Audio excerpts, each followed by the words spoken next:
আসসালামু আলাইকুম বন্ধুরা, কেমন আছেন সবাই? আমি আজকে চলে আসলাম আজিমপুর কবরস্থানে। দেখেন কত লোকের কবর এখানে আছে। আর আজিমপুর সবথেকে পুরানো কবরস্থান। আপনারা যারা ঢাকায় থাকেন তারা কম বেশি সবাই জানেন, এবং ঢাকার বাইরেও যারা আছেন তারাও জানেন। এটা হচ্ছে রোজার মাস। আমাদের প্রত্যেকেরই রোজা থাকা উচিত, এবং রোজার মাসে কোরআন তিলাওয়াত বেশি বেশি ইবাদত বন্দেগী করা উচিত, যে যতটুকু পারা যায়। আসলে অনেকেই ব্যস্ত থাকেন, ব্যস্ততার কারণে হয় না।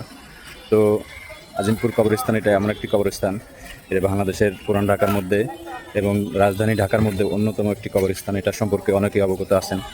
তো আপনারা যারা নিকটবর্তী স্থানে বসবাস করতেছেন বা যারা আছেন, আপনারা চাইলেই ফ্রি থাকলেই চলে আসবেন এখানে। এসে আসলে মনটা ভালো হয়ে যাবে, এবং আপনাদের যদি কোনো আত্মীয় স্বজনের কবর থাকে তাদের জন্য দোয়া করবেন, আরও যারা কবরবাসী আছে তাদের জন্য দোয়া করবেন।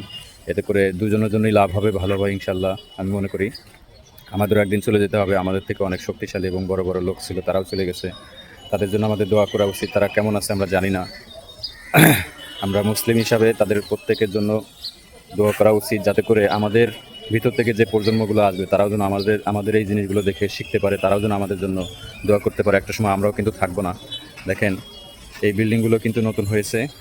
আর আজিমপুর কবরস্থানে এখন বর্তমান ম্যাক্সিমাম জায়গা আছে নতুন করে কাজ চলতেছে, যেহেতু সামনে ঈদ, রোজার মাস। এর আগেও কাজ চলছে, এখনও কাজ চলতেছে। তো বন্ধুরা দেখুন কত লক্ষ লক্ষ হাজার হাজার কবর এখানে আছে। আমাকেও একদিন চলে যেতে হবে, আপনাদেরকেও একদিন চলে যেতে হবে। তাই রোজার মাসে যে যতটুকু পারেন ইবাদত বন্দেগী করে নেবেন। যতটুকু পারা যায় আল্লাহর কাছে বেশি বেশি ক্ষমা চাইতে হবে আমাদেরকে।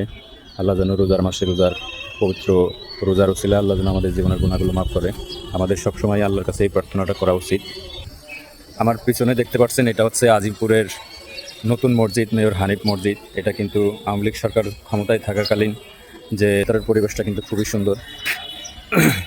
দেখুন আমি আপনাদেরকে বাহির থেকে একটু মসজিদটা ঘুরে দেখানোর চেষ্টা করতেছি, একটু দেখবেন। আপনারা দেখলে বুঝতে পারবেন যে আসলে মসজিদটা কত সুন্দর করছে। কিন্তু যে পরিমাণ টাকা ব্যয়বহুল করা হয়েছে সরকারি পক্ষ থেকে, তুলনামূলক কিন্তু মসজিদটা আরও সুন্দর হতে পারতো। ঠিক আছে, তো যাই হোক, আলহামদুলিল্লাহ যা হয়েছে অনেক ভালো হয়েছে, আলহামদুলিল্লাহ। দোয়া করি এখানে আশেপাশে যদি কেউ থাকেন এর ভিতরে নামাজ পড়বেন। খুবই সুন্দর একটি পরিবেশ করছে, খুবই ভালো লাগে। আমি ম্যাক্সিমাম সময় ব্যস্ত থাকি, যার কারণে সময় পাই না। সময় পাইলে কিন্তু চলে আসি। এই কবরগুলো আছে রিজার্ভ কবর। এগুলো যারা রিজার্ভ করে রাখছে তাদের আত্মীয় স্বজন মারা গেলে তাদেরকে এখানেই কবর দেওয়া হয়। দেখুন অনেকগুলো রিজার্ভ কবর কিন্তু এখানে আছে। অনেক পুরানো পুরানো রিজার্ভ কবর আছে।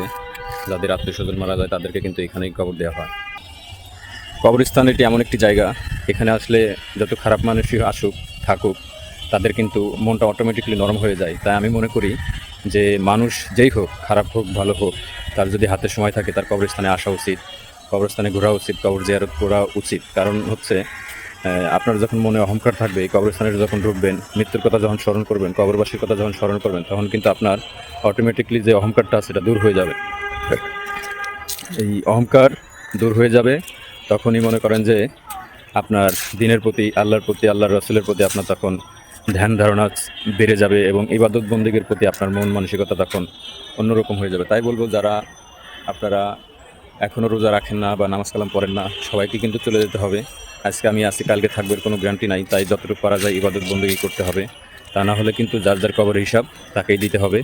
তখন যখন কবরবাসী হয়ে যাব তখন কিন্তু আমাদের আর কিছু করা থাকবে না।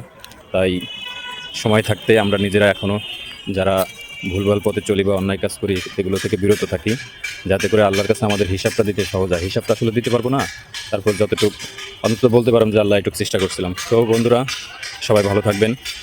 যদি ভিডিওটি ভালো লাগে একটি সুন্দর গঠনমূলক কমেন্টস করবেন। ধন্যবাদ সকলকে। আসসালামু আলাইকুম।